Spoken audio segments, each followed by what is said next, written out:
Hi, ಎಲ್ಲರಿಗೂ ನಮಸ್ತೆ. ವೇದ ಜನನಿ ಚಾನಲ್ಗೆ ಸ್ವಾಗತ. ಇವತ್ತಿನ ರೆಸಿಪಿಲಿ ಒಂದು ಬಿಸಿಬೇಳೆಭಾತ್ ಮಾಡ್ತಾಯಿದ್ದೀನಿ. ರೈಸ್ ಬಿಸಿಬೇಳೆಭಾತ್ ತಿಂದು ಬೇಜಾರಂತ ಅನಿಸಿದ್ರೆ ಒಂದ್ಸಲ ಈ ಅವಲಕ್ಕಿ ಬಿಸಿಬೇಳೆಭಾತ್ ತಿಂದು ನೋಡಿ, ಚೆನ್ನಾಗಿರುತ್ತೆ.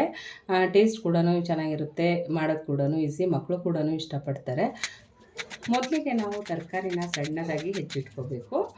ಇಲ್ಲಿ ನಾನು ಈರುಳ್ಳಿ, ಹಸಿಮೆಣಸಿನ್ಕಾಯಿ, ಟೊಮೆಟೊ, ಬೀನ್ಸು, ಕ್ಯಾರೆಟು ಮತ್ತು ನವಿಲುಕೋಸನ್ನು ಸಣ್ಣದಾಗಿ ಹೆಚ್ಚಿಟ್ಕೊಂಡಿದ್ದೀನಿ. ಇದ್ರ ಜೊತೆ ನಾವು ಬಟಾಣಿ, ಹೂಕೋಸು ಸಹ ಸೇರಿಸ್ಬೋದು, ಅದು ಕೂಡ ಚೆನ್ನಾಗಿರುತ್ತೆ.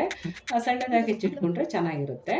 ನಂತರ ಒಂದು ಕಪ್ ಅಳತೆಯಷ್ಟು ನಾನು ಗಟ್ಟಿ ಅವಲಕ್ಕಿ ತೊಗೊಂಡಿದ್ದೀನಿ. ಗಟ್ಟಿ ಅವಲಕ್ಕಿನ ಒಂದು ಕಾಲು ಗಂಟೆ ಅಥವಾ ಒಂದು 10 ನಿಮಿಷದ ಮುಂಚೆ ಚೆನ್ನಾಗಿ ತೊಳೆದು ನೆನೆಸಿಟ್ರೆ ಸಾಕು.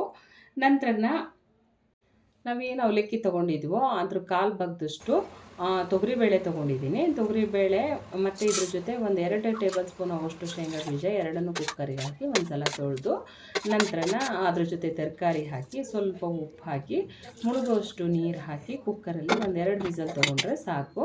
ನಂತರ ಒಂದು ಕಡಾಯಿಗೆ 2ರಿಂದ 3 ಟೇಬಲ್ ಸ್ಪೂನ್ ಆಗೋಷ್ಟು ಎಣ್ಣೆ ಹಾಕಿ ಎಣ್ಣೆ ಚೆನ್ನಾಗಿ ಕಾದ ನಂತರ ಒಂದು ಸ್ವಲ್ಪ ಸಾಸಿವೆ, ಸ್ವಲ್ಪ ಜೀರಿಗೆ, ನಂತರ ಹಸಿಮೆಣಸಿನ್ಕಾಯಿ ಒಂದು 2 ಟೇಸ್ಟಿಗೆ ಹಾಕಿದ್ದೀನಿ ಅಷ್ಟೇ. ನಂತರ ಒಂದು ಈರುಳ್ಳಿ ಇಷ್ಟನ್ನು ಹಾಕಿ ಚೆನ್ನಾಗಿ ಫ್ರೈ ಮಾಡ್ಕೋಬೇಕು. ನಂತರ ನಾವು ಬೇಯಿಸಿಟ್ಕೊಂಡಂತಹ ತರಕಾರಿನ ಈ ಒಗ್ಗರಣೆಗೆ ಸೇರಿಸಿ ಮತ್ತು ನೆನೆಸಿಟ್ಕೊಂಡಂತಹ ಅವಲಕ್ಕಿನ ನೀರನ್ನೆಲ್ಲ ಚೆನ್ನಾಗಿ ಬಸಿದು ಈ ಒಗ್ಗರಣೆಗೆ ಸೇರಿಸ್ಬೇಕು. ಎರಡು ಕೂಡ ಒಂದು ಸಲನ ಚೆನ್ನಾಗಿ ಮಿಕ್ಸ್ ಮಾಡಿ ಕುದಿಯೋದಕ್ಕೆ ಬಿಡಬೇಕು. ಏಕೆಂದರೆ ಒಗ್ಗರಣೆ ಮತ್ತು ಅವಲಕ್ಕಿ ತರಕಾರಿ ಎಲ್ಲ ಚೆನ್ನಾಗಿ ಹೊಂದ್ಕೊಳ್ಳೋಕ್ಕೆ ಒಂದು ಸಲ ಕುದಿಸಿದ್ರೆ ಚೆನ್ನಾಗಾಗುತ್ತೆ. ಇವಾಗ ಒಂದು 2-3 ನಿಮಿಷ ಅದು ಕುದಿಯೋಕ್ಕೆ ಬಿಟ್ಟಿದ್ದೀನಿ. ನಂತರ ಇವಾಗ ಚೆನ್ನಾಗಿ ಹೊಂದ್ಕೊಂಡಿದೆ. ಇದಕ್ಕಿವಾಗ ನಾನು 1.5 ಟೇಬಲ್ ಸ್ಪೂನಷ್ಟು ಬಿಸಿಬೇಳೆಭಾತ್ ಪೌಡರು, ರುಚಿಗೆ ತಕ್ಕಷ್ಟು ಸ್ವಲ್ಪ ಖಾರದ ಪುಡಿ, ಒಂದು 1/4 ಟೇಬಲ್ ಸ್ಪೂನ್ ಆಗೋಷ್ಟು ಅರಿಶಿನ, ಒಂದು ಸ್ವಲ್ಪ ಹುಣಸೆ ಹುಳಿ, ಸ್ವಲ್ಪ ಬೆಲ್ಲ ಮತ್ತು ಇನ್ನೊಂದು ಸ್ವಲ್ಪ ಉಪ್ಪು. ಇದ್ರ ಜೊತೆ ನಾನು ಒಂದು 2 ಟೇಬಲ್ ಸ್ಪೂನು ಕಾಯಿ ತುರಿನೂ ಹಾಕಿದ್ದೀನಿ, ಅದನ್ನು ತೋರಿಸಿಲ್ಲ. ಇವಾಗ ಒಂದು ಸಲ ಚೆನ್ನಾಗಿ ಮಿಕ್ಸ್ ಮಾಡಿ ಇನ್ನೊಂದು ಸಲ ಕುದಿಯೋದಕ್ಕೆ ಬಿಡಬೇಕು. ಒಂದು ವೇಳೆ ಸ್ವಲ್ಪ ಗಟ್ಟಿ ಅಂತ ಅನ್ನಿಸ್ತು ಅಂತಂದರೆ ಸ್ವಲ್ಪ ನೀರು ಹಾಕಿ ಕನ್ಸಿಸ್ಟೆನ್ಸಿನ ಕರೆಕ್ಟಾಗಿ ಬಿಸಿಬೇಳೆಭಾತ್ಗೆ ಮಾಡಿಕೊಂಡ್ರೆ ಸಾಕು. ನಂತರ ಒಂದು ತುಪ್ಪದಲ್ಲಿ ಒಂದು ಸ್ವಲ್ಪ ದ್ರಾಕ್ಷಿ ಗೋಡಂಬಿನ ನಾನು ಹುರಿದು ಇದಕ್ಕೆ ಸೇರಿಸ್ತಾ ಇದ್ದೀನಿ.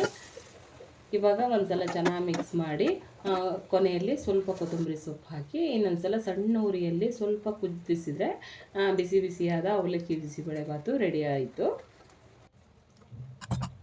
ಟೇಸ್ಟು ತುಂಬ ಚೆನ್ನಾಗಿರುತ್ತೆ.